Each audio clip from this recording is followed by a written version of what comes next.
프라이빗 룸 문을 열고 들어서는 순간 내 심장이 멈추는 것 같았다. 테이블 맞은편에 앉아있는 여성. 바로 1년 전 그 여행에서 만났던 그녀였다. 순간 창백해진 얼굴로 나를 바라보는 눈빛. 하지만 곧 평정을 되찾고 미소를 지으며 그녀가 말했다. 안녕하세요, 강 선생님. 처음 뵙겠습니다. 딸의 결혼 상견례 자리. 그리고 그 자리에 앉아있는 예비 신랑의 어머니. 1년 전 단 하룻밤을 함께했던 바로 그 여자였다. 이야기를 시작하기 전 저의 채널이 처음이시라면 좋아요와 구독 버튼 눌러주시고 어디에서 듣고 계신지 댓글로 남겨주시면 반갑게 인사드릴게요. 내 이름은 강민우. 올해 57이다. 아내가 세상을 떠난 지 벌써 3년째였다. 매일 아침 눈을 뜨면 옆자리에 차가운 공간을 확인하는 것으로 하루를 시작했다. 중견기업 임원이라는 화려한 직함이 무색하게 퇴근 후 집에 돌아오면 나를 맞이하는 건 냉랭한 침묵뿐이었다.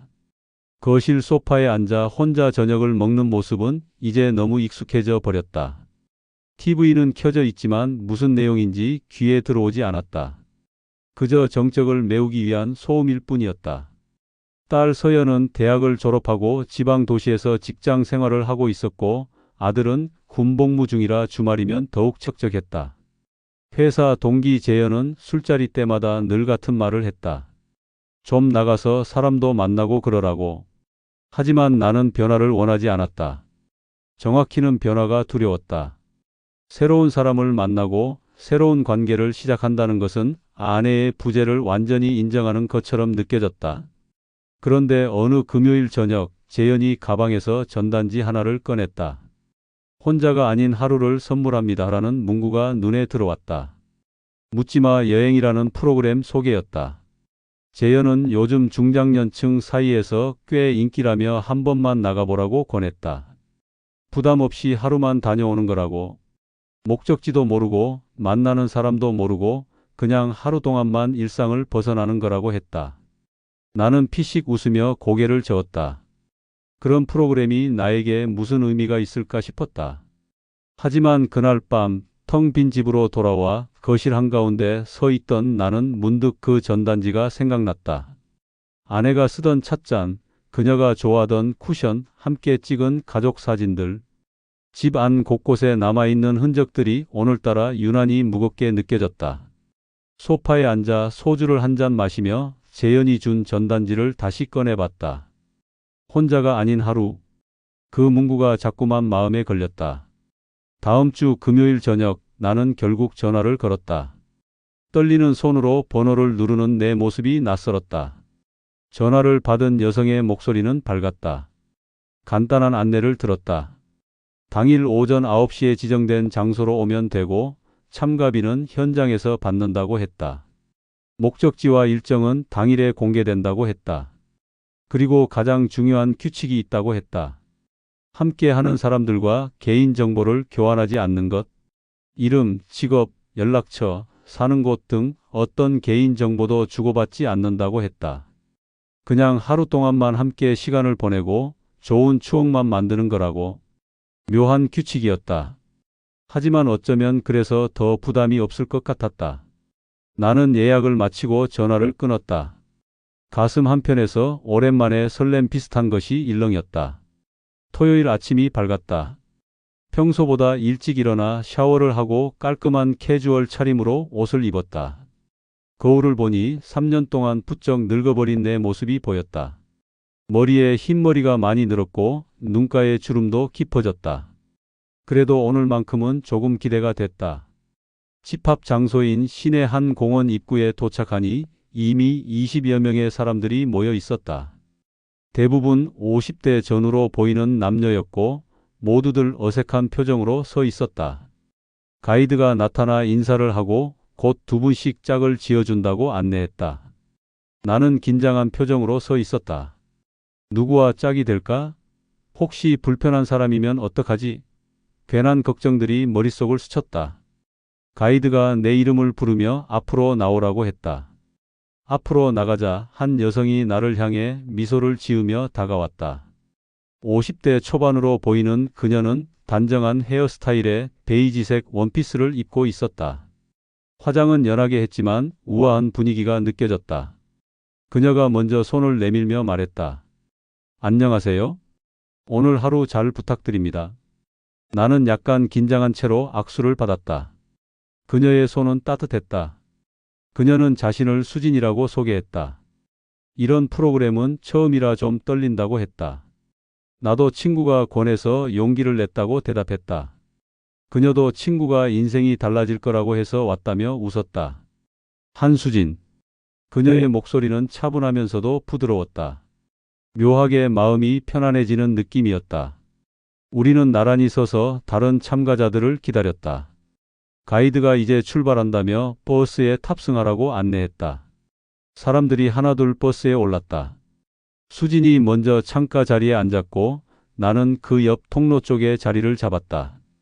버스가 출발하자 차창 밖으로 도심의 풍경이 스쳐 지나가기 시작했다. 수진이 먼저 말을 건넸다. 긴장했냐고 물었다. 나는 솔직히 조금은 그렇다고 대답했다. 이런 프로그램 자체가 처음이라고. 그녀도 어젯밤에 취소할까 생각했다며 웃었다. 그래도 용기를 냈다고 했다. 그녀의 솔직한 고백에 나도 조금 마음이 놓였다. 혼자만 긴장하고 어색해하는 게 아니었다. 수진이 목적지가 어딜까 궁금하다고 했다. 바다 쪽이면 좋겠다고, 요즘 바다가 보고 싶었다고 했다. 나도 고개를 끄덕였다. 아내와 마지막으로 바다에 간 게 언제였던가? 문득 그런 생각이 들었지만 오늘만큼은 그런 무거운 감정을 내려놓고 싶었다. 버스는 도심을 벗어나 고속도로로 접어들었다. 처음엔 어색했던 대화도 시간이 지나면서 자연스러워졌다. 수지는 대화를 이끄는 재주가 있었다. 부담스럽지 않으면서도 서로에 대해 조금씩 알아갈 수 있는 질문들을 던졌다. 좋아하는 계절이 뭐냐고 물었다. 나는 가을이라고 했다. 선선한 바람이 좋아서라고. 그녀는 봄이라고 했다. 새로 시작하는 느낌이 좋다고. 개인 정보는 묻지 않으면서도 서로의 취향과 생각을 나누는 대화였다. 이상하게도 그런 제약이 대화를 더 자유롭게 만드는 것 같았다. 과거나 직업, 사는 곳에 대한 부담 없이 그저 지금 이 순간에만 집중할 수 있었다. 한참을 이야기하다 보니 내가 평소보다 말이 많아진 것 같았다. 그렇게 말했더니 수진이 웃으며 대답했다. 그게 이 프로그램의 매력이래요.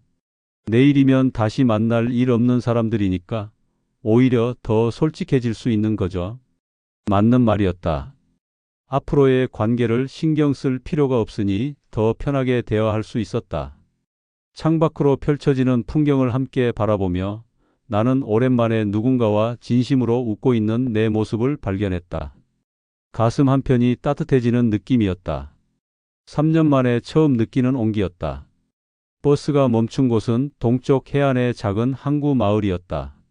차에서 내리자 시원한 바닷바람이 얼굴을 스쳤다. 짭조름한 바다 냄새가 코끝을 자극했다. 수진이 바다를 보자마자 아이처럼 환한 표정을 지었다. 그 모습이 묘하게 귀여워 보여 나는 미소를 지었다. 그녀는 바다 구경을 정말 좋아하는 것 같았다. 가이드의 안내에 따라 일행은 먼저 해변가 식당에서 점심 식사를 했다. 싱싱한 회와 매운탕이 상에 올랐다. 수지는 회를 좋아한다며 맛있게 먹었다. 이렇게 신선한 회는 오랜만이라고 했다. 나도 역시 바닷가에서 먹는 해산물이 최고라며 동의했다. 식사 후 자유시간이 주어졌다. 나와 수지는 자연스럽게 함께 해변을 걷기 시작했다. 모래사장을 밟는 느낌이 오랜만이었다. 아내와 함께 왔던 기억이 스쳤지만 오늘은 그 기억이 슬프기보다는 그저 담담하게 느껴졌다. 수진이 조심스럽게 물었다. 가족 얘기해도 되냐고. 개인 정보는 아니니까 괜찮지 않느냐고. 나는 괜찮다고 했다. 그녀는 자녀가 둘이라고 했다. 아들 하나, 딸 하나인데 이제 다 컸다고 했다. 그리고 혼자 사냐고 물었다. 질문이 직접적이었지만 공격적이지는 않았다. 나는 잠시 망설이다가 고개를 끄덕였다. 3년 전에 아내를 잃었다고, 병으로 세상을 떠났다고 말했다. 수진의 표정이 순간 어두워졌다. 하지만 그녀는 과도한 위로의 말을 하지 않았다. 그저 짧은 침묵으로 공감을 표현했다. 그게 오히려 고마웠다. 수진도 말했다. 자신도 혼자 지내는 것 같다고. 함께 사는 사람은 있지만 혼자라고. 말끝을 흐렸다. 나는 더 묻지 않았다. 그게 이 여행의 규칙이자 배려였다. 우리는 말없이 해변을 걸었다. 파도 소리만이 정막을 채웠다. 하지만 그 침묵은 불편하지 않았다. 오히려 서로의 아픔을 존중하는 시간 같았다. 수진이 하늘을 가리키며 갈매기를 보라고 했다. 여러 마리의 갈매기가 자유롭게 날아다니고 있었다. 자유로워 보인다고 했다. 아무 걱정 없이 저렇게 날아다닐 수 있다면 좋겠다고 했다. 그녀의 말에서 묘한 그리움이 느껴졌다. 그녀도 무언가로부터 자유로워지고 싶은 걸까? 그런 생각이 들었다. 해변 산책 후 일행은 근처 수산시장을 구경했다. 싱싱한 해산물들이 가득했고 상인들의 호객 소리가 활기차게 울려 퍼졌다. 수지는 구경하는 내내 즐거워했다. 저녁 시간이 되자 단체로 다시 회를 먹었다. 이번엔 소주도 곁들여졌다. 분위기가 무르익으면서 사람들 사이의 거리도 가까워졌다. 수진이 소주 괜찮냐고 물었다. 나는 좋아한다고 했다. 그녀도 적당히 마시면 좋다고 했다. 우리는 소주잔을 부딪혔다. 술 기운이 오르자 대화는 더욱 깊어졌다. 수진이 먼저 고백했다. 솔직히 말하면 외로워서 이런 데 나왔다고. 이제 와서 인정한다고 했다. 나도 같은 마음이라고 했다. 집이 너무 조용하다고. 수진이 내 손을 살짝 잡았다. 따뜻한 온기가 전해졌다. 3년 만에 느껴보는 다른 사람의 체온이었다. 그녀가 말했다. 오늘 하루 정말 즐거웠다고. 나도 오랜만에 마음이 편안하다고 대답했다. 우리의 시선이 마주쳤다. 그 눈빛에는 외로움을 아는 사람만이 이해할 수 있는 무언가가 담겨 있었다. 저녁 식사 후 주최 측에서 준비한 노래방 버스로 이동했다. 좁은 버스 안에서 울려 퍼지는 노래 소리와 함께 분위기는 더욱 고조되었다. 수진이 마이크를 잡았다. 그녀가 부른 노래는 오래된 발라드였다. 목소리가 감미로웠다. 노래를 부르는 그녀의 모습이 어딘가 쓸쓸해 보였다. 마치 노래 가사에 자신의 이야기를 담아내는 것 같았다. 노래가 끝나자 나는 자연스럽게 박수를 쳤다. 목소리가 정말 좋다고 했다. 수진이 수줍게 웃으며 내 옆에 앉았다. 과찬이라고 젊었을 때 취미로 조금 배웠을 뿐이라고 했다. 버스의 좁은 좌석에서 우리의 어깨가 자연스럽게 닿았다. 누구도 피하지 않았다. 그녀에게서 은은한 향수 냄새가 났다. 향긋하면서도 부담스럽지 않은 그녀와 닮은 향기였다. 나는 그 향기에 취한 듯 눈을 감았다.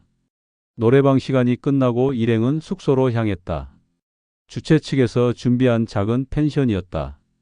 1인실로 배정되었지만 복도에서 헤어지기 전 수진이 제안했다. 아직 이야기 더 나눌까요? 로비에 작은 바가 있던데요. 나는 좋다고 했다. 로비바에서 우리는 와인을 한 잔씩 주문했다. 조명이 은은한 공간에서 와인잔을 기울이며 대화를 이어갔다.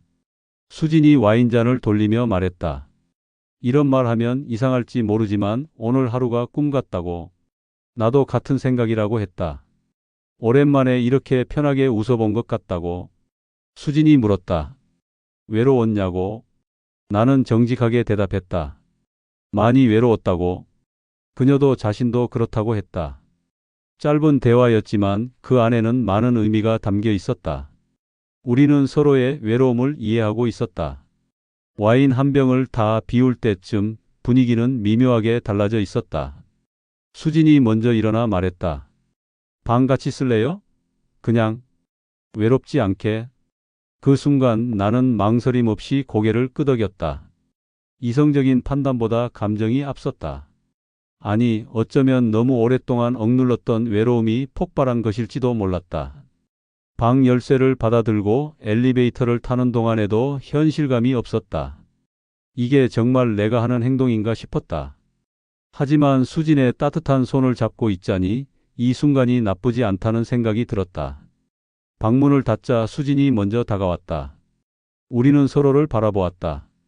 그녀가 속삭였다. 이름도 묻지 말고 내일도 생각하지 말아요. 오늘 밤만 기억에 남기기로 해요. 나는 모든 것을 내려놓았다. 우리는 천천히 서로에게 다가갔다. 어색하지만 조심스러운 움직임이었다.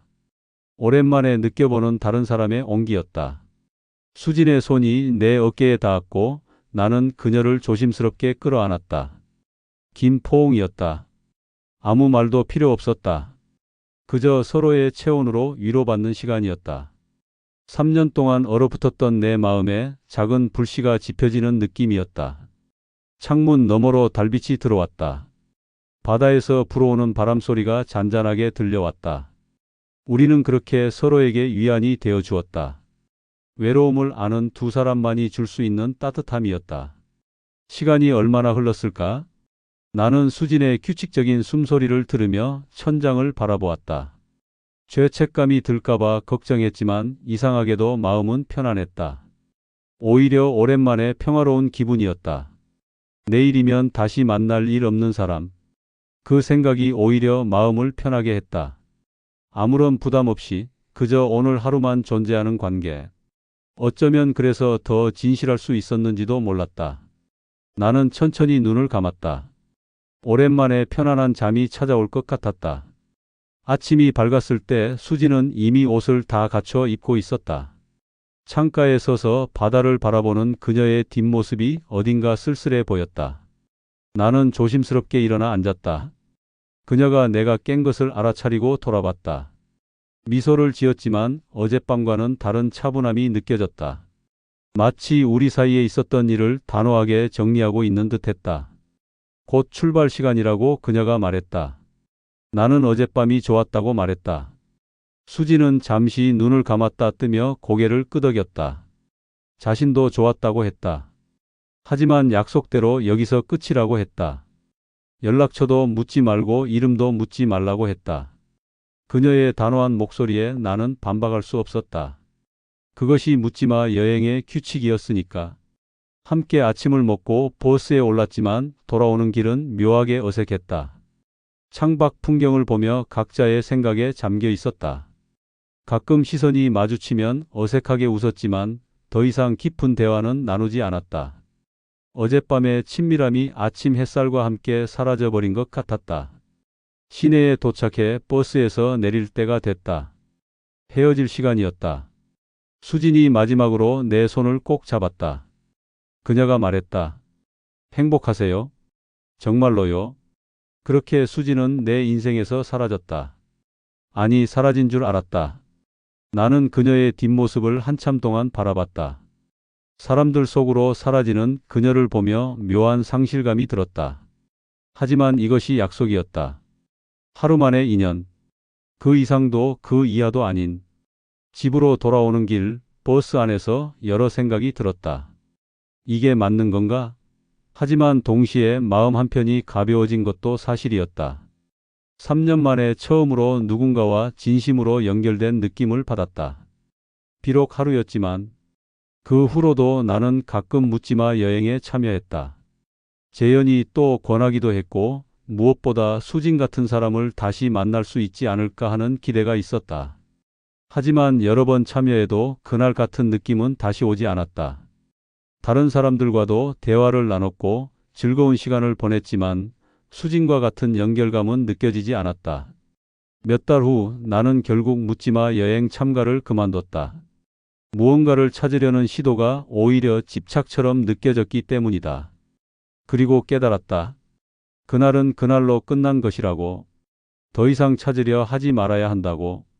하지만 가끔 혼자 있을 때면 수진의 미소와 목소리가 떠올랐다. 특히 외로움이 밀려올 때면 더욱 그랬다.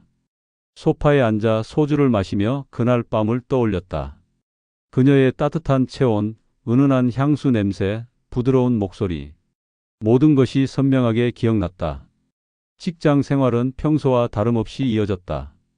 회의를 하고 보고서를 검토하고 거래처를 만났다. 누구도 내가 그런 일을 겪었다는 걸 몰랐다. 재연의 개조차 자세한 얘기는 하지 않았다. 그저 괜찮았다고 기분 전환이 됐다고만 말했다. 하지만 무언가는 달라져 있었다. 예전처럼 집에 돌아와 텅 빈 거실을 보며 절망하지는 않았다. 여전히 외로웠지만 그 외로움을 견딜 수 있는 힘이 생긴 것 같았다. 수진과의 하루가 내게 그런 선물을 준 것 같았다. 다시 느낄 수 있다는 것, 다시 연결될 수 있다는 것을 알려준 시간이었다. 계절이 바뀌고 또 바뀌었다.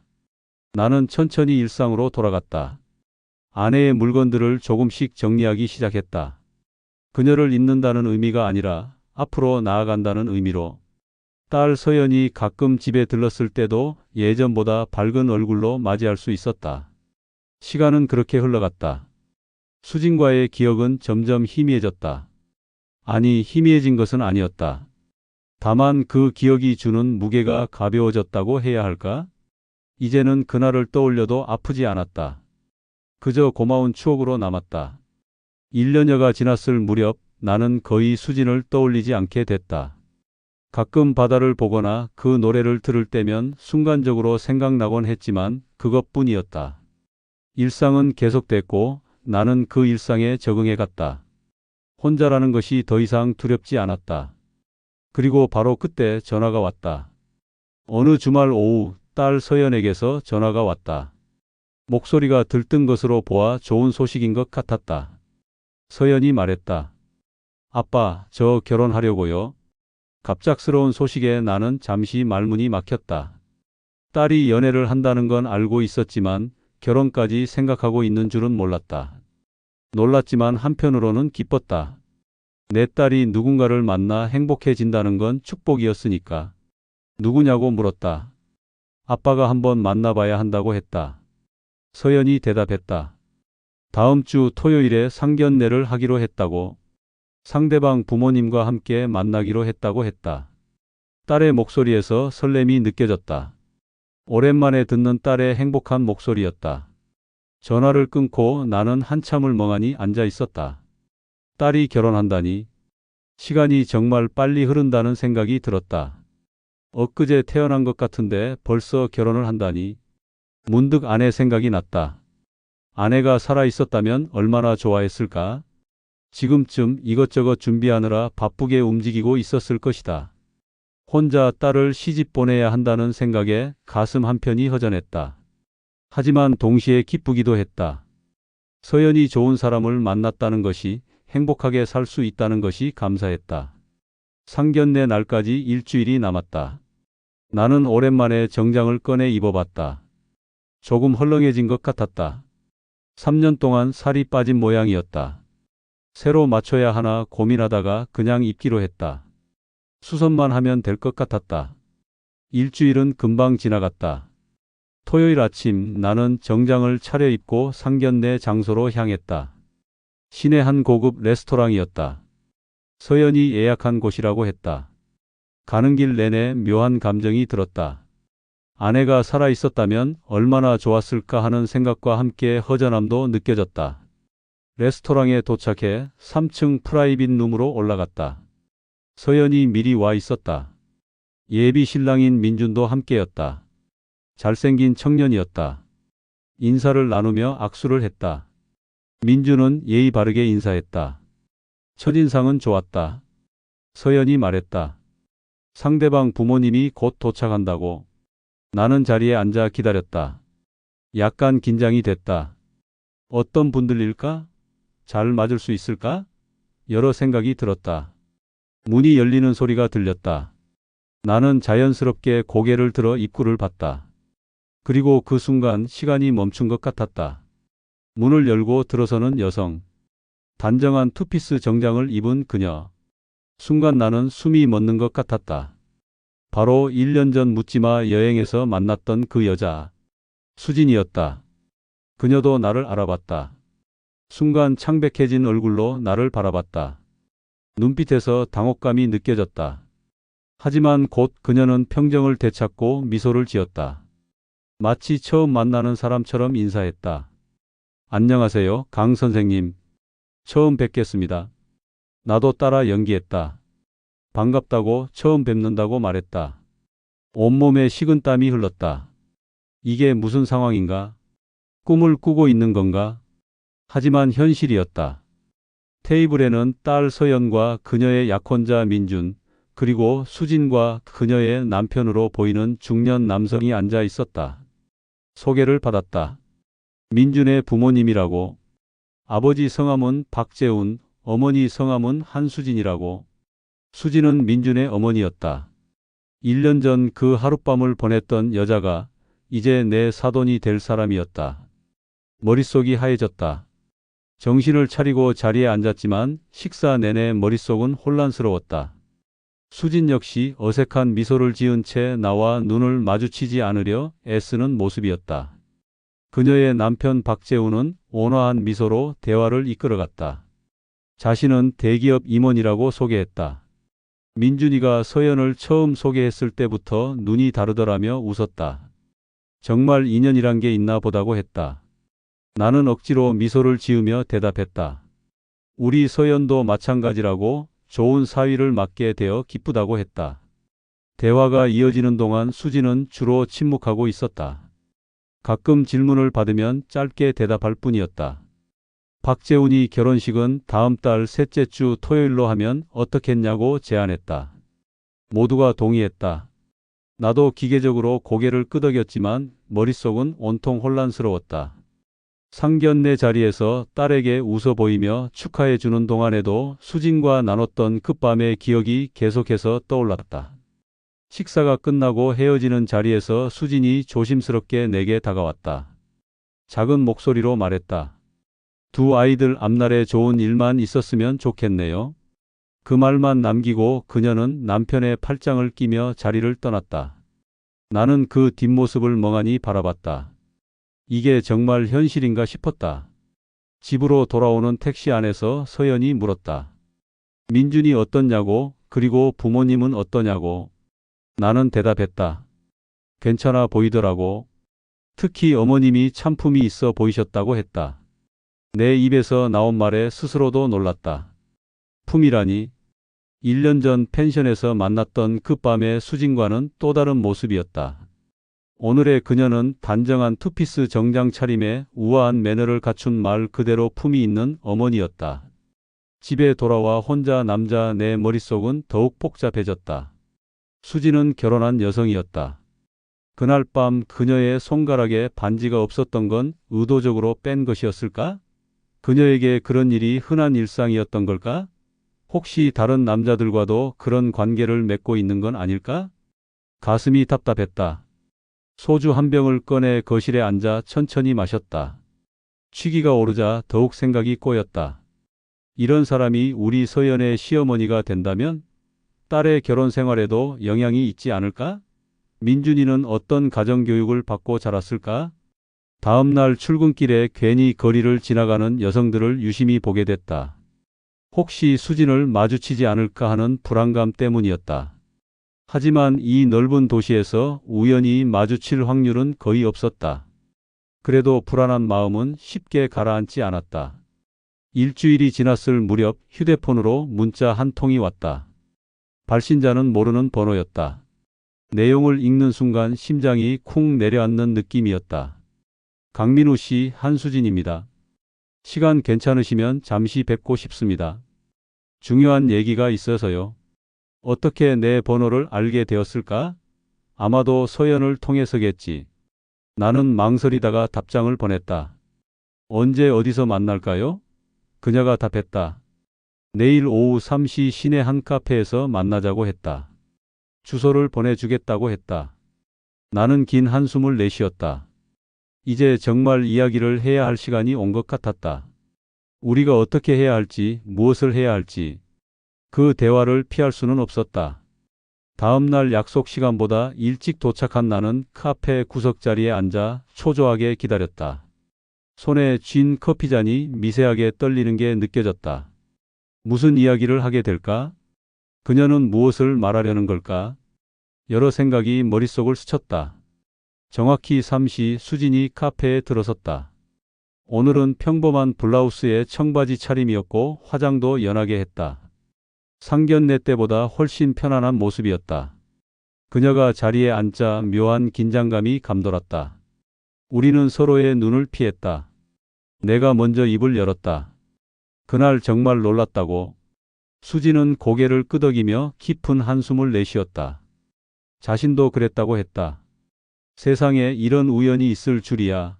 우리 아들과 따님이 만날 줄은 상상도 못했다고 했다. 잠시 침묵이 흘렀다. 카페에는 조용한 음악이 흐르고 있었다. 다른 손님들의 대화 소리가 희미하게 들렸다. 수진이 다시 말을 이었다. 솔직히 말하겠다고. 그날 묻지마 여행은 자신에게 처음이자 마지막이었다고 했다. 나는 그녀의 이야기를 들었다. 목소리는 낮고 차분했지만 그 안에 담긴 감정은 결코 가볍지 않았다. 수진이 말했다. 사실 자신과 남편은 좋은 상태라고. 생소한 단어에 나는 의아해했다. 그녀가 덧붙여 설명했다. 법적으로는 부부지만 삶은 각자 따로 산다고 했다. 남편 재우는 오래전부터 외도를 해왔다고 했다. 처음엔 이혼하려 했지만 아들 때문에 그리고 집안 체면 때문에 참았다고 했다. 커피잔을 돌리며 그녀는 쓴웃음을 지었다. 그래서 합의했다고 했다. 겉으로는 부부로 지내되 실제 부부 생활은 하지 않기로 했다고. 이런 얘기는 지금 처음 해본다고 했다. 그녀의 고백에 내 마음은 복잡해졌다. 한편으로는 안도감이 들었다. 그녀가 일부러 바람을 피운 게 아니었다는 것. 다른 한편으로는 그녀를 더 이해하게 됐다. 그녀도 나만큼 어쩌면 나보다 더 외로웠던 것이다. 수진이 계속 말했다. 그날은 정말 충동적이었다고. 친구가 자꾸 권해서 한번 가본 거였다고. 나를 만나고 나니 마음이 이상하게 편안해졌다고 했다. 오랜만에 누군가와 진심으로 대화했다는 느낌이었다고. 나도 고개를 끄덕였다. 내게도 그랬으니까. 오랜 외로움 끝에 만난 따뜻한 온기. 그것이 우리를 그날 밤으로 이끌었던 것이다. 수진이 말했다. 솔직히 말하면 그날 이후로도 나 생각이 종종 났다고. 하지만 다시 만나려고 하진 않았다고 했다. 그건 약속이었으니까. 그녀의 솔직한 고백에 가슴이 찡했다. 나 역시 그녀를 잊지 못했으니까. 수진이 말을 이었다. 그런데 상견례 자리에서 나를 보는 순간 정말 세상이 무너지는 줄 알았다고. 그 자리에서 쓰러질 뻔했다고 했다. 나는 피식 웃음이 나왔다. 나도 마찬가지였다고. 심장이 멎는 줄 알았다고 말했다. 두 사람 모두 긴장이 조금 풀렸다. 수진이 진지한 표정으로 내 눈을 바라봤다. 물었다. 이제 어떻게 해야 하냐고. 우리 때문에 아이들 결혼에 문제가 생겨선 안 된다고 했다. 그녀의 말이 현실감 있게 다가왔다. 정말 중요한 건 우리의 지난 과거가 아니라 우리 아이들의 미래였다. 나는 말했다. 걱정하지 말라고. 나도 그날 일은 그냥 그날로 끝난 일로 생각하고 있다고. 수진의 얼굴에 안도감이 스쳤다. 하지만 그녀의 다음 질문에 나는 당황했다. 정말 그렇게 생각하냐고 물었다. 나도 그날 이후로 그녀를 한 번도 생각하지 않았냐고 물었다. 순간 말문이 막혔다. 생각하지 않았다면 거짓말이 되겠지만 생각했다고 하기엔 지금 상황이 너무 복잡해진다. 나는 솔직하게 말했다. 가끔 생각났다고. 특히 혼자 있을 때면 그랬다고. 수진의 눈에 순간 감정이 스쳤다. 그녀도 비슷한 마음이었던 걸까? 하지만 곧 그녀는 현실로 돌아온 듯 했다. 말했다. 그래도 이제는 정말 끝내야 한다고. 우리는 이제 사돈이 될 사이라고 했다. 나는 고개를 끄덕였다. 맞는 말이었다. 우리는 더 이상 그날의 수진과 민우가 아니었다. 이제는 서로의 자녀를 맺어줄 부모가 되어야 했다. 나는 조심스럽게 물었다. 혹시 남편은 아느냐고 그날 일을? 수진은 고개를 저었다. 아니라고. 그리고 앞으로도 알 필요 없을 거라고 했다. 자신들은 그냥 각자의 삶을 살고 있다고 했다. 우리는 1시간 넘게 이야기를 나눴다. 과거의 일, 현재의 상황, 그리고 앞으로 어떻게 해야 할지. 결론은 명확했다. 그날의 일은 완전히 묻어야 한다는 것. 아이들을 위해서, 그리고 우리 자신을 위해서. 카페를 나서는 수진의 뒷모습을 바라보며 묘한 감정이 밀려왔다. 그녀와의 대화로 많은 것이 정리되었지만 한편으로는 더 복잡해진 느낌도 들었다. 그날 밤이 그저 외로움에서 비롯된 우연이었다는 것, 그리고 그녀의 결혼 생활이 겉모습과 다르다는 것을 알게 되었으니까. 집으로 돌아오는 길, 문득 아내 생각이 났다. 아내가 살아 있었다면 지금쯤 딸의 결혼 준비로 분주했겠지. 그리고 이런 복잡한 상황도 없었을 것이다. 처음으로 아내가 없는 현실이 서글프기보다 혼란스럽게 느껴졌다. 그날 밤 나는 오랫동안 잠들지 못했다. 천장을 바라보며 여러 생각에 잠겼다. 수진의 얼굴, 그녀의 목소리, 그리고 그날 밤의 기억들. 하지만 이제는 정말 잊어야 한다. 우리 아이들의 행복을 위해서. 그날 이후로 결혼 준비는 빠르게 진행되었다. 웨딩홀 예약, 청첩장 제작, 예물 구입까지.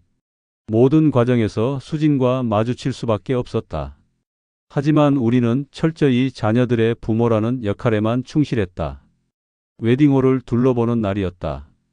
서연과 민준이 먼저 가 있었고 우리 부모들은 나중에 합류했다. 넓은 홀을 둘러보며 좌석 배치를 논의했다. 수진의 남편 박재우는 이런저런 의견을 냈다. 자신이 아는 웨딩 플래너를 소개해 주겠다고도 했다. 수진은 대부분 침묵했다. 가끔 서연이 의견을 물으면 짧게 대답할 뿐이었다.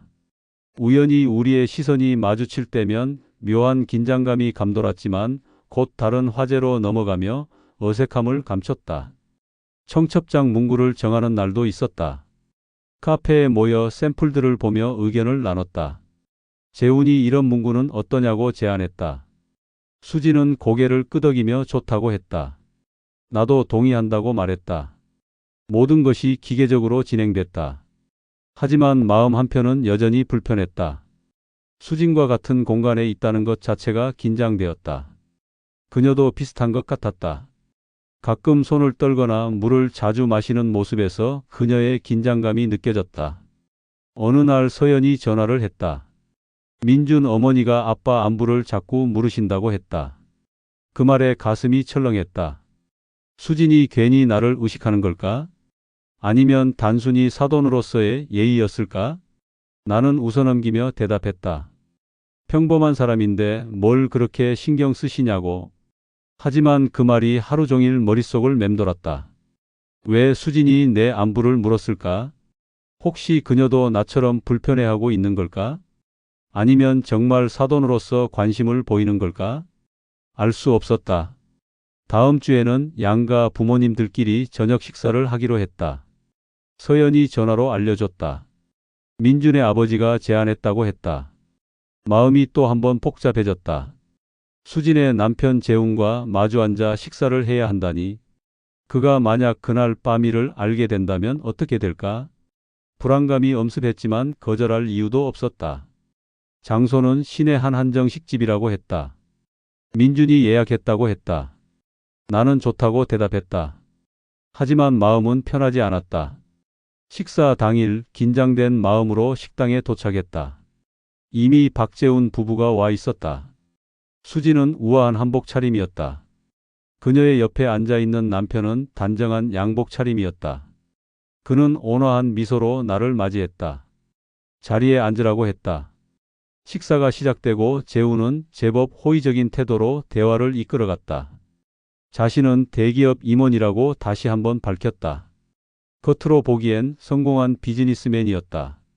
하지만 수진의 말을 떠올리니 그의 미소가 가식적으로 느껴졌다. 재훈이 말했다. 민준이가 서연을 처음 소개했을 때부터 눈이 다르더라고. 정말 인연이란 게 있나 보다고 했다. 나는 억지로 미소 지으며 대답했다. 우리 서연도 마찬가지라고. 좋은 사위를 맡게 되어 기쁘다고 했다. 대화가 이어지는 동안 수진은 주로 침묵하고 있었다. 가끔 질문을 받으면 짧게 대답할 뿐이었다. 그녀의 어색한 태도가 재훈의 눈에 띄었는지 그가 물었다. 왜 그렇게 말이 없냐고. 사돈 어른과 좀 더 이야기를 나눠보라고 했다. 그 말에 수진이 잠깐 나를 쳐다봤다가 고개를 숙였다. 그냥 좀 피곤하다고 했다. 나는 그녀의 불편함이 느껴졌다. 이 자리가 그녀에게 얼마나 힘든지 알 수 있었다. 식사가 끝나갈 무렵 나는 화장실에 가기 위해 자리를 비웠다. 돌아오는 길에 복도에서 수진과 마주쳤다. 그녀도 화장실에 다녀오는 길인 듯 했다. 우리는 잠시 멈춰서 서로를 바라봤다. 내가 먼저 입을 열었다. 괜찮냐고, 좀 피곤해 보인다고 했다. 수지는 작게 한숨을 내쉬었다. 그냥 이런 자리가 좀 불편하다고 했다. 잠시 침묵이 흘렀다. 그녀가 조용히 말을 이었다. 정말 이대로 괜찮으냐고 물었다. 가끔은 우리 그날 밤이 잘못된 선택이었나 싶기도 하다고 했다. 갑작스러운 그녀의 고백에 가슴이 철렁했다. 나도 비슷한 생각을 하고 있었으니까. 나는 대답했다. 선택이라기보다는 우연이었다고. 누구의 잘못도 아니라고 했다. 수진이 말하려는 순간 폭도 끝에서 발소리가 들려왔다. 재훈이었다. 그는 우리를 번갈아 보더니 미소를 지었다. 여보, 여기 있었구나. 슬슬 일어날 시간이라고 했다. 그리고 나를 보며 물었다. 식사 맛있게 했냐고. 정말 좋은 자리였다고 했다. 나는 억지로 미소를 지으며 대답했다. 감사하다고. 정말 좋은 자리였다고 했다. 세 사람이 함께 자리로 돌아가는 동안 등줄기로 식은 땀이 흘렀다. 이런 상황이 얼마나 더 지속될지, 그리고 과연 우리가 이 비밀을 영원히 지킬 수 있을지 불안했다. 자리를 마치고 집에 돌아오니 머리가 지끈거렸다. 소주 한 병을 꺼내 마시며 생각에 잠겼다.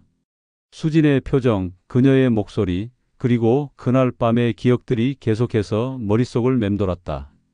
이런 상황에서 정답이란 게 있을까? 결국 가장 현명한 선택은 그저 모든 것을 잊고 앞으로 나아가는 것뿐이었다. 아이들의 결혼을 망치고 싶지 않았으니까. 그리고 솔직히 말하자면 수진과 나 사이에는 그저 하룻밤의 추억밖에 없었다.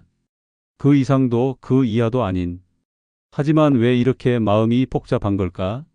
왜 그녀의 표정 하나하나가 신경 쓰이는 걸까? 나는 답을 찾을 수 없었다. 그저 시간이 지나면 이 복잡한 감정도 정리될 거라고 스스로를 다독였다. 다음 날 아침 의외의 문자가 왔다. 수진이었다. 어제 식사 자리에서 말씀드리지 못했는데 결혼식 전에 한 번만 더 뵐 수 있냐고 물었다. 마지막으로 정리하고 싶은 얘기가 있다고 했다.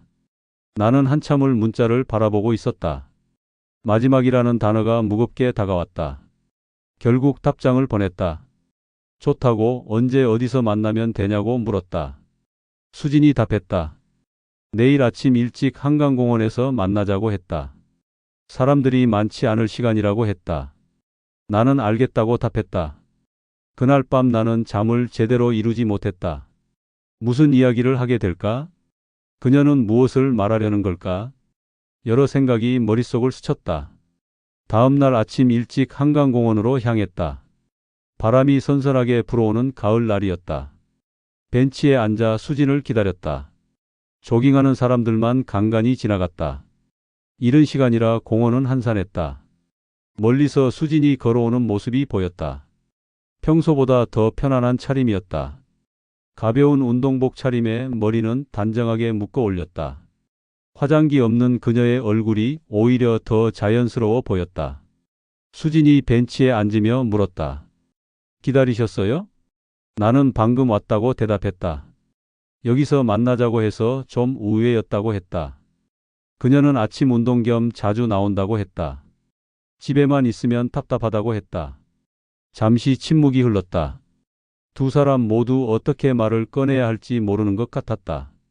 수진이 먼저 입을 열었다. 아이들 결혼식이 이제 열흘 남았다고 했다. 나도 고개를 끄덕였다. 정말 빠르게 지나간다고 대답했다. 그녀가 깊은 숨을 들이쉬고 말했다. 솔직히 말씀드릴게요. 저 계속 고민했어요. 그날 일을 남편에게 말해야 하나? 그 말에 나는 놀라 그녀를 쳐다봤다. 그럴 필요 없다고 했다. 그건 우리 둘만의 일이고 이미 지나간 일이라고 했다. 수진이 쓴 웃음을 지었다. 맞다고 했다. 하지만 가끔은 이렇게 비밀을 안고 사는 게 힘들다고 했다. 특히 아이들이 결혼하고 나면 우리는 자주 보게 될 텐데 그때마다 이렇게 불편할 수는 없지 않냐고 했다. 그녀의 말에 생각이 깊어졌다. 맞는 말이었다. 이제 우리는 사돈이 되어 앞으로 크고 작은 행사마다 계속 만나게 될 것이다. 명절에도 손주가 태어나면 돌잔치에도 아이들의 기념일마다 그때마다 이렇게 어색하고 불편할 순 없었다. 나는 내 생각을 말했다. 그건 정말 우연히 만난 두 외로운 사람이 서로에게 위로가 되어준 날이었다고. 그 이상도 그 이하도 아니었다고 했다. 수진이 천천히 고개를 끄덕였다. 맞다고 했다. 그날은 정말 외로웠다고. 남편의 또 다른 외도 사실을 알게 된 직후였다고 했다. 그래서 더 충동적으로 묻지마 여행에 참여했던 거라고 했다. 그 말을 듣자 그녀를 더 이해할 수 있었다. 나 역시 아내를 잃은 후 깊은 외로움에 시달리고 있었으니까. 우리는 서로의 상처를 이해하는 사람들이었다. 수진이 제안했다. 우리 이제 정말 잊어버리는 게 좋겠어요. 서로를 처음 만난 사돈으로 생각하고 새로 시작해요. 나는 고개를 끄덕였다. 그녀가 손을 내밀었고 나는 그 손을 잡았다. 묘하게도 그녀의 손은 그날 밤과 같은 온기였지만 이제 그 의미는 완전히 달랐다. 이제는 약속의 악수였다. 과거를 묻고 새로운 관계를 시작하자는 다짐이었다. 잠시 후 수진이 조심스럽게 물었다. 하나만 물어봐도 될까요? 왜 하필 저였어요? 그날 밤에. 질문이 나오기 무섭게 나는 후회했지만 이미 늦었다. 수진은 잠시 생각하더니 솔직하게 대답했다. 내가 다른 사람들과 달리 진심으로 대화를 나눴기 때문이라고 했다. 대부분 남자들은 자기 자랑만 늘어놓거나 처음부터 다른 의도로 접근한다고 했다. 하지만 나는 그냥 사람으로서 그녀를 대했다고. 오랜만에 느껴본 편안함이었다고 했다. 그녀의 솔직한 고백에 가슴이 따뜻해졌다. 나 역시 비슷한 감정이었으니까. 나도 말했다. 나도 마찬가지였다고. 아내가 떠나고 나서 정말 오랫동안 누구와도 진심으로 대화하지 않았다고 했다. 우리는 잠시 서로를 바라보다가 이내 미소 지었다. 묘하게도 이 대화가 우리 사이의 어색함을 걷어내는 것 같았다. 우리는 함께 한강을 따라 천천히 걸었다. 아침 햇살이 물 위에 반짝이고 도시의 풍경이 눈앞에 펼쳐졌다. 더 이상 불편함이나 어색함은 없었다. 그저 같은 방향으로 걸어가는 두 사람. 이제는 사돈이라는 인연으로 묶인 두 사람일 뿐이었다. 한참을 걷다가 벤치에 앉았다. 수진이 물었다. 결혼식 날 감정이 어떨 것 같냐고. 나는 대답했다. 기쁠 것 같다고. 딸이 행복한 모습을 볼 수 있으니까. 하지만 동시에 쓸쓸할 것 같기도 하다고 했다. 아내가 없는 게 더욱 실감 날 것 같다고 했다. 수진이 조용히 말했다. 자신도 비슷하다고. 아들이 결혼하는 모습을 보면 기쁘면서도 묘한 감정이 들 것 같다고 했다. 겉으로는 행복한 가정인 척하지만 사실은 그렇지 않은 자신의 모습이 부끄러울 것 같다고 했다. 나는 그녀를 위로했다. 아들이 보기엔 좋은 엄마라고. 그걸로 충분하다고 했다. 수진이 고맙다는 듯 미소 지었다. 우리는 1시간 넘게 그렇게 이야기를 나눴다. 과거의 일, 현재의 감정, 그리고 앞으로의 다짐. 모든 것이 정리되는 느낌이었다. 마침내 일어날 시간이 됐다. 수진이 말했다. 이제 정말 마지막이에요. 결혼식 날 사돈으로서 만나요. 나는 고개를 끄덕였다. 헤어지며 우리는 다시 한번 악수를 나눴다. 이번에는 진짜 사돈으로서의 악수였다. 수진의 뒷모습을 바라보며 나는 깨달았다. 이제 정말로 끝난 것이라고. 그리고 그게 맞는 거라고. 가슴 한편이 조금 허전했지만 동시에 홀가분하기도 했다. 오랫동안 짊어지고 있던 무거운 짐을 내려놓은 것 같았다. 집으로 돌아오는 길 하늘을 올려다봤다. 구름 한 점 없이 맑은 가을 하늘이었다. 문득 이런 생각이 들었다. 수진과의 만남은 어쩌면 내게 필요했던 전환점이었을지도 모른다고. 아내를 떠나보낸 슬픔에서 벗어나 다시 한번 삶을 바라볼 수 있게 해준 계기였을지도 모른다고. 이제는 딸을 떠나보내지만 새로운 가족을 얻게 될 것이다.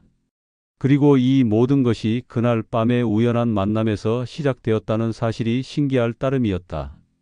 결혼식 날이 밝았다. 아침부터 분주히 움직이며 준비했다. 정장을 차려입고 거울 앞에 섰을 때 문득 아내의 생각이 났다. 만약 그녀가 살아 있었다면 오늘 얼마나 행복해 했을까? 딸의 결혼식을 함께 준비하고 함께 기뻐했을 텐데. 가슴 한편이 먹먹했지만 슬프지만은 않았다. 오히려 아내가 하늘에서 지켜보고 있을 거라는 생각이 들었다. 서연이 방문을 열고 들어왔다. 아직 웨딩 드레스는 입지 않은 평상복 차림이었다. 본식 전 신부 대기실에서 드레스로 갈아입을 예정이라고 했다. 아빠, 준비 다 됐어요? 나는 다 됐다고 대답했다. 정말 예쁘다고 우리 딸이라고 했다. 서연이 환하게 웃었다. 그 웃음이 어릴 적 모습과 겹쳐 보였다. 작은 여자아이가 이제 누군가의 아내가 된다는 사실이 새삼 실감났다. 서연이 말했다. 떨린다고? 결혼이라니 실감이 안 난다고 했다. 나는 서연의 손을 꼭 잡아주었다. 괜찮다고, 민준이는 좋은 사람 같다고 위로했다. 너희 둘이 잘 될 거라고 했다. 문득 수진과의 대화가 떠올랐다. 그녀 역시 오늘 아들의 결혼을 위해 분주히 준비하고 있겠지. 우리 둘 다 아이들의 행복을 위해 지난날의 기억을 묻기로 약속했으니까. 웨딩홀에 도착하자 하객들이 하나둘 모여들고 있었다. 신부 대기실로 향하는 길에 우연히 수진을 마주쳤다. 그녀는 우아한 한복 차림으로 머리는 단정하게 올려 묶었다. 우리의 눈이 잠깐 마주쳤다. 그녀가 먼저 인사했다. 안녕하세요, 강 선생님. 오늘 정장이 잘 어울리시네요. 나도 자연스럽게 대답했다. 감사하다고, 한복이 정말 아름다우시다고 했다. 짧은 인사를 나누고 각자의 길로 향했다. 더 이상 어색함은 없었다. 그저 자녀를 혼인시키는 부모로서의 인사였을 뿐이었다. 신부 대기실에서 서연은 웨딩 드레스로 갈아입고 있었다. 화장사가 마지막 손질을 하는 동안 나는 한쪽에서 그 모습을 지켜봤다. 작은 아이였던 딸이 어느새 아름다운 여성으로 성장해 있었다. 서연이 긴장한 표정으로 물었다. 아빠, 어때요? 괜찮아요? 완벽하다고 대답했다. 세상에서 가장 아름다운 신부라고 했다. 내 말에 서연의 눈시울이 붉어졌다. 울지 말라고 했다. 화장 다 지워진다고 했다. 하지만 서연이 말했다. 그래도 오늘따라 엄마 생각이 많이 난다고 했다. 나도 목이 메어왔다. 아내가 살아 있었다면 지금쯤 딸의 손을 잡고 마지막 조언을 건네고 있었겠지. 나는 서연을 꼭 안아주었다. 엄마는 지금 하늘에서 너를 보고 있을 거라고 했다. 정말 자랑스러워 하실 거라고 했다. 그때 방송이 흘러나왔다. 신랑 신부 입장 5분 전이라고 가족 여러분들은 식장으로 이동해 달라고 했다. 나는 서연에게 마지막 격려의 말을 하고 식장으로 향했다. 식장에 자리를 잡고 앉았다. 맞은편에는 수진과 박재훈 씨가 나란히 앉아 있었다. 수진과 잠시 눈이 마주쳤고 그녀는 살짝 고개를 끄덕였다. 그 작은 제스처 속에 우리만의 약속이 담겨 있었다. 이제는 진짜 사돈으로서 아이들을 지켜보자는 다짐. 웨딩 행진곡이 울려 퍼지고 신랑 민준이가 입장했다.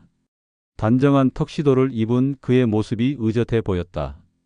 이어서 내 팔짱을 낀 서연이 입장했다. 내 딸의 손이 떨리고 있었지만 그 얼굴은 환하게 빛나고 있었다. 나는 작게 속삭였다. 긴장 마. 내가 있잖아. 서연이 작게 미소 지었다. 레드카펫을 걸으며 나는 생각했다. 이 순간을 위해 얼마나 많은 시간이 흘렀을까? 아내와 함께 서연을 키우며 보냈던 시간들, 아내를 잃고 홀로 견뎌낸 시간들, 그리고 수진과의 짧았던 만남까지. 모든 것이 이 순간으로 이어진 것 같았다. 제단 앞에 도착해 민준에게 딸의 손을 건넸다. 그 순간 문득 아내가 곁에 있는 듯한 느낌이 들었다. 가슴 한편이 따뜻해졌다. 자리로 돌아와 앉으며 수진을 힐끗 봤다. 그녀도 조용히 눈물을 닦고 있었다. 아들의 결혼이 감동스러운 것은 어머니도 마찬가지인 모양이었다. 식이 진행되는 동안 두 아이의 행복한 모습을 바라보며 생각했다.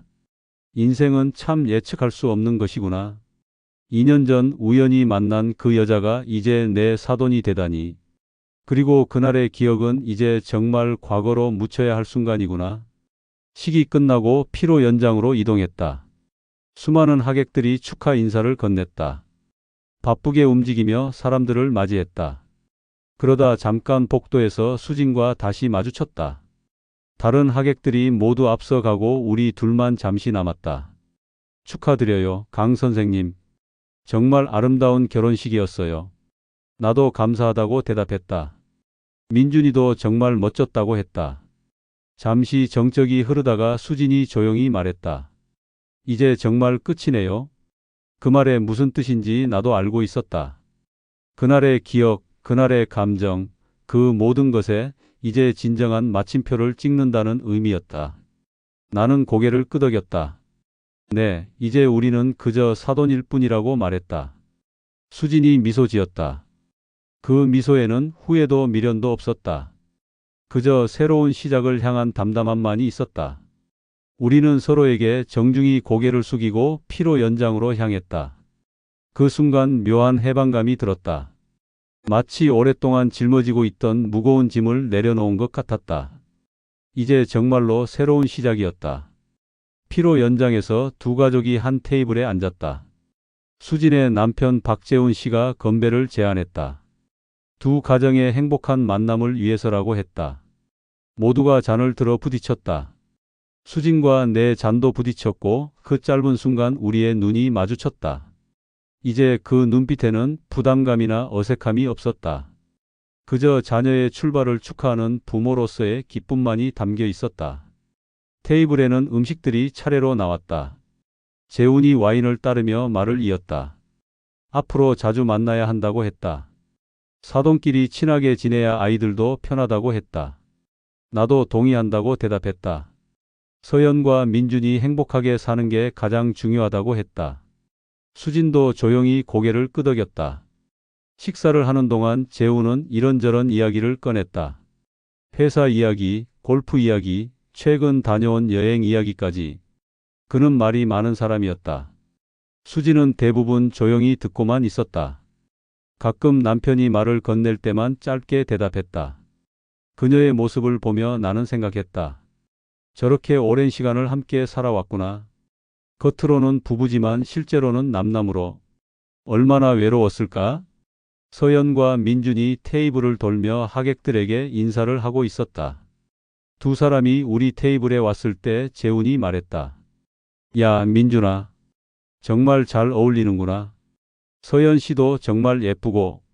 민준이 쑥스럽게 웃었다. 서연도 환하게 웃으며 인사했다. 두 아이의 행복한 모습을 보니 가슴이 뭉클했다. 이 순간을 위해 모든 걸 견뎌낸 것 같았다. 아내를 잃은 슬픔도, 수진과의 복잡했던 상황도 모든 게 이 순간을 위한 과정이었던 것 같았다. 피로연이 끝나고 모든 일정이 마무리되었다. 신랑 신부는 신혼여행을 떠나기 위해 공항으로 향했다. 우리 부모들은 웨딩홀 앞에서 작별 인사를 나눴다. 재훈이 먼저 악수를 청했다. 앞으로 잘 부탁드린다고 했다. 나도 악수를 받으며 같은 말을 했다. 수진과도 악수를 나눴다. 그녀의 손이 내 손을 잠깐 꽉 쥐었다. 그 짧은 순간 많은 의미가 전해졌다. 고마웠다는 말, 미안했다는 말, 그리고 이제는 정말 잘 지내자는 말. 모든 게 그 한 번의 악수에 담겨 있었다. 우리는 서로에게 미소를 보내고 각자의 차에 올랐다. 집으로 돌아오는 택시 안에서 창밖을 바라보며 생각했다. 인생에서 가장 뜨거웠던 하룻밤은 이제 정말로 기억 속으로 사라졌다. 그리고 그것이 가장 좋은 결말이라는 생각이 들었다. 가끔은 운명이 이렇게 장난을 치기도 하는 모양이다. 우연히 만난 두 사람이 사돈이 되다니. 세상에 이런 일도 있구나. 하지만 이제는 새로운 시작이었다. 사돈이라는 새로운 관계와 함께 앞으로의 삶을 살아갈 준비가 되어 있었다. 집에 도착해 정장을 벗고 편한 옷으로 갈아입었다. 거실 소파에 앉아 오늘 하루를 되돌아봤다. 서연의 환한 웃음, 민준의 의젓한 모습, 수진의 담담한 미소. 모든 것이 마음속에 새겨졌다. 문득 아내의 사진이 눈에 들어왔다. 거실 선반 위에 놓인 액자 속 아내는 환하게 웃고 있었다. 나는 사진을 들어 바라보며 말했다. 여보, 우리 딸 오늘 정말 예뻤어. 당신도 봤지? 하늘에서 지켜봤을 거라고 믿어. 고마워. 이렇게 좋은 딸을 낳아줘서.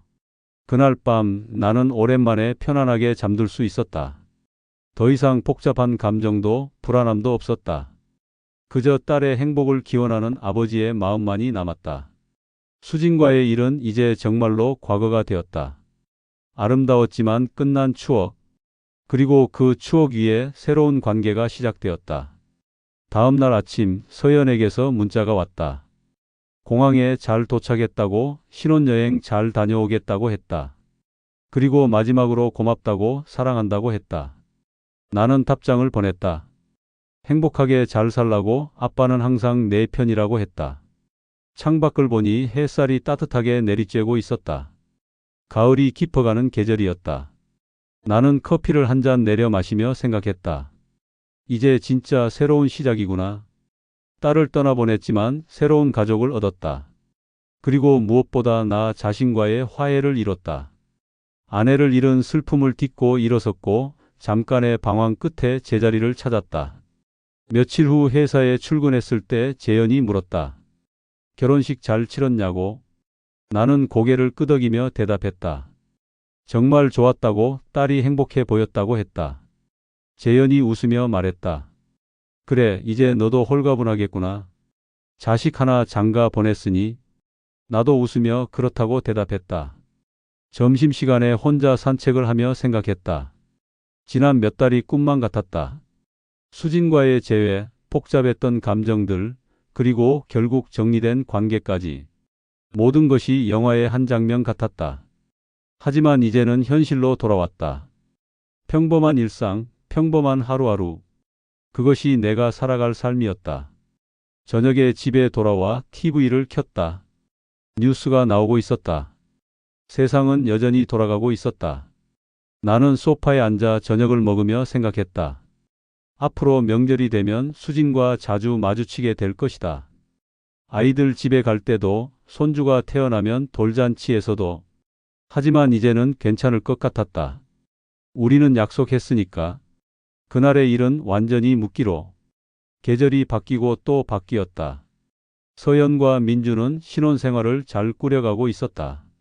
가끔 전화로 이런저런 이야기를 나눴다. 딸의 목소리는 항상 밝았다. 행복하게 살고 있다는 증거였다. 그것만으로도 나는 충분했다. 추석 명절이 다가왔다. 서연이 전화를 했다. 올해는 양가 부모님을 모두 모시고 싶다고 했다. 민준이네 집에서 함께 명절을 보내면 어떻겠냐고 물었다. 나는 잠깐 망설였다. 수진과 하루 종일 함께 있어야 한다는 뜻이었다. 하지만 거절할 이유가 없었다. 좋다고 대답했다. 추석 당일 민준이네 집으로 향했다. 아파트는 신도시에 있는 새 아파트였다.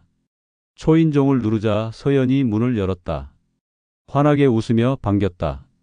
안으로 들어가니 이미 수진 부부가 와 있었다. 수진이 앞치마를 두르고 음식 준비를 돕고 있었다.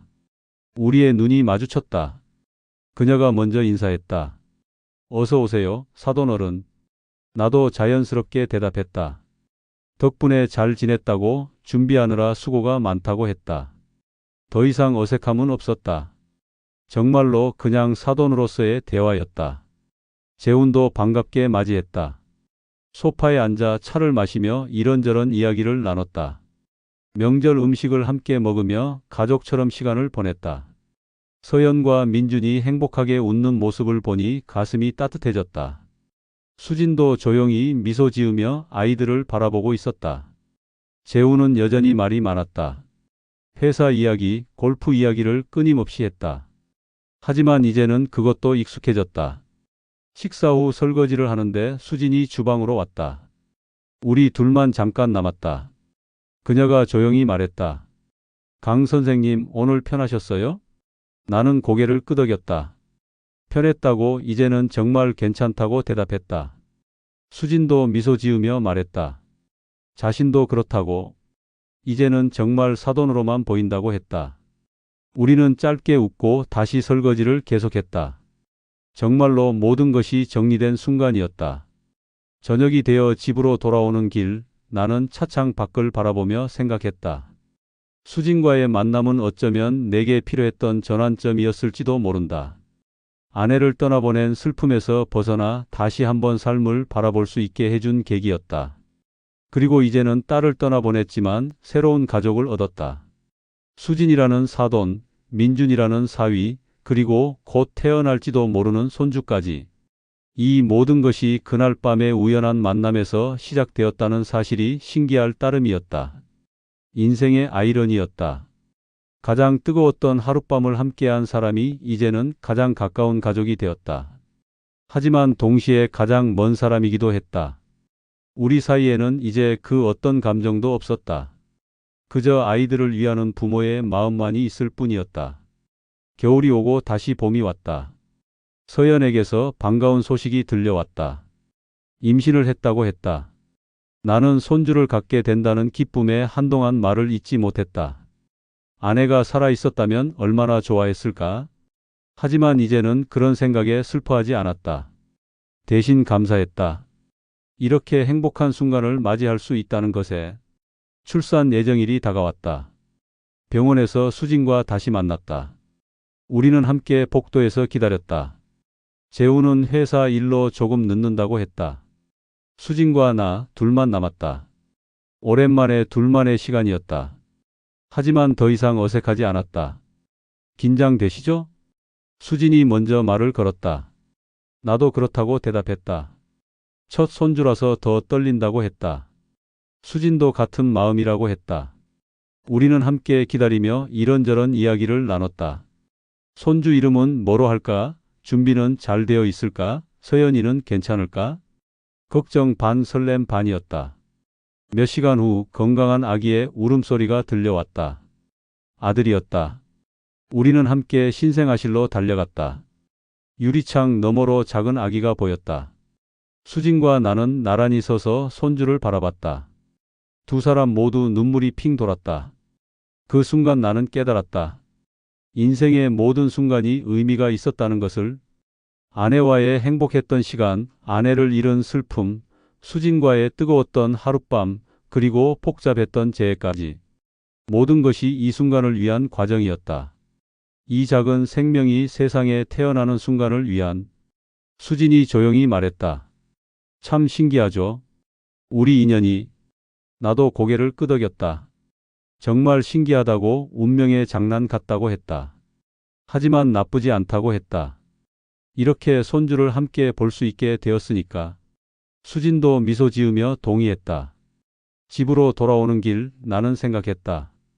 이제 정말로 모든 것이 제자리를 찾은 것 같다고. 수진은 이제 그냥 사돈일 뿐이다. 가끔 만나 손주 이야기를 나누고 아이들 걱정을 함께하는 그런 사이. 그 이상도 그 이하도 아닌. 그날 밤의 기억은 이제 완전히 과거가 되었다. 가끔 문득 떠오를 때도 있지만 더 이상 마음이 흔들리지 않는다. 그저 인생의 한 페이지였을 뿐. 아름다웠지만 끝난 이야기. 그리고 나는 알았다. 때로는 인생이 이렇게 아이러니하게 흘러간다는 것을. 가장 가까웠던 사람이 가장 먼 사람이 되고 가장 뜨거웠던 순간이 가장 차가운 기억이 된다는 것을. 하지만 그 모든 것이 결국 우리를 성장시키고 더 나은 사람으로 만든다는 것을. 이제 나는 할아버지가 되었다. 새로운 역할, 새로운 책임, 그리고 새로운 행복. 수진도 마찬가지일 것이다. 우리는 이제 손주를 위해 함께 노력하는 조부모가 될 것이다. 그리고 그것으로 충분하다. 창밖으로 봄볕이 따뜻하게 내리쬐고 있었다. 새로운 계절, 새로운 시작. 나는 미소 지으며 커피를 한 모금 마셨다. 인생은 계속되고 나는 그 흐름을 따라갈 것이다. 과거에 얽매이지 않고 미래를 두려워하지 않고 그저 현재를 살아갈 것이다. 그것이 내가 수진과의 만남에서 배운 가장 큰 교훈이었다. 이야기가 재미있으셨나요? 인생은 때때로 우리가 상상할 수 없는 방식으로 전개됩니다. 오늘의 이야기처럼 운명의 장난이 때로는 우리를 당황하게 만들지만 결국 그 모든 것이 의미 있는 순간으로 연결된다는 것을 기억하셨으면 합니다. 좋아요와 구독으로 응원해 주시면 더 많은 감동적인 이야기로 찾아뵙겠습니다. 여러분의 작은 관심이 저에게는 큰 힘이 됩니다. 감사합니다.